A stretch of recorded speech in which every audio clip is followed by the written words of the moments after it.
Welcome back. Well, given their almost interconnected nature, you'd expect millennials to be super savvy about the dangers of the internet, when in fact, 1 in 4 members of that generation have been the victim of identity theft before their 30th birthday. And here to discuss the implications of that finding in more detail is Carlos Dominguez, Senior Vice President at Cisco. Carlos, thanks so much for coming on the show. We appreciate it. Well, Alex, thank you for having me. It's a privilege to be here with you this morning. Absolutely. And hey, what I found interesting was that even more so than what we just said, a lot of young folks are actually compromising the security of their companies to get on the internet and use social media. Tell us a little bit more about the trends that you're seeing. Yeah, you bring some very good points. I think one of the things that have changed dramatically from when I started working is that work was defined by walls and boundaries, right? I used to go to work, and with the world the way it is today, and with the use of a lot of these smartphones, work could be almost anywhere. And these attitudes that this generation has about how they share information and their outlook on privacy is really kind of interesting when you take those attitudes and you put them in a work environment. Sure. So a couple of things we discovered in the Cisco Connected World Report. One of the things was that almost 1 in 5 has admitted to leaving either a computer or a smartphone in a public area unattended. Right, so that's something that's interesting, and even worse, a large portion of them, again, 1 in 5, has confessed to allowing a complete stranger in a cafe or some other public domain to access either their smartphone or their computer in an unsupervised fashion. Mm-hmm. So you marry a little bit of their lack of want to do privacy and then some of the behavioral issues with giving access or leaving devices behind, it creates kind of an interesting scenario in the workplace. Sure, we'll talk a little bit more about that. I mean, what kind of effect does this have on companies, this disregard for policy?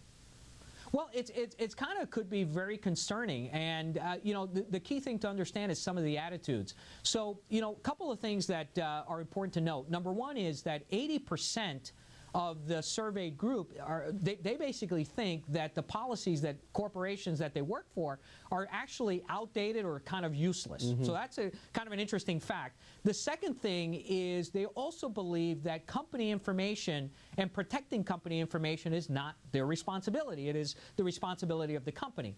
And thus, when you bring those two things into the workplace, 70% of them have said that they violate their corporate security policies on a regular basis. Wow. Okay. So we're not really talking about just updating our Facebook status and talking about, something completely irrelevant to work. This is really sharing information that we should not be sharing about our workplace, right? Moving on. It varies. It varies. Okay. Some of it may be that, and others may be, if companies are blocking social media sites, they may be using it via their phone, or many of them said that they're using applications that they need to get their work done that is not allowed in the corporate internet. So it's not all bad stuff. Okay, sure. What I found really interesting, Carlos, is that portions of the study found that this generation would rather lose their wallet than lose their smartphone, which is funny because I almost feel like that would be true for me as well. How is this changing the security landscape when it comes to companies, altogether for the future? Well, I mean, it's really changing everything, and one of the reasons Cisco did this report is we're very concerned with understanding the trends and the future of work. And, this is the largest generation. 80 million of them are going to be hitting the workforce, and a lot of them are there already. And understanding their attitudes, their beliefs, and what their care-abouts are extremely important. So, we're understanding and get a better insight through this report, and thus now we can take some actions. Some of it may be we want to train them a little bit more to understand what they need to do.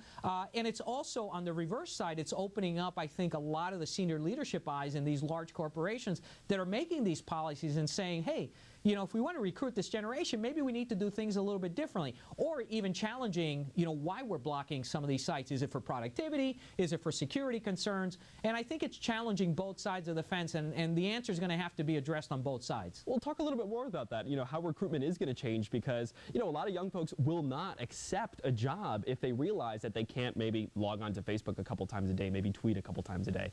Tell us a little bit more about that. Are companies going to start really bringing this in to, what's allowed in the office at their desk?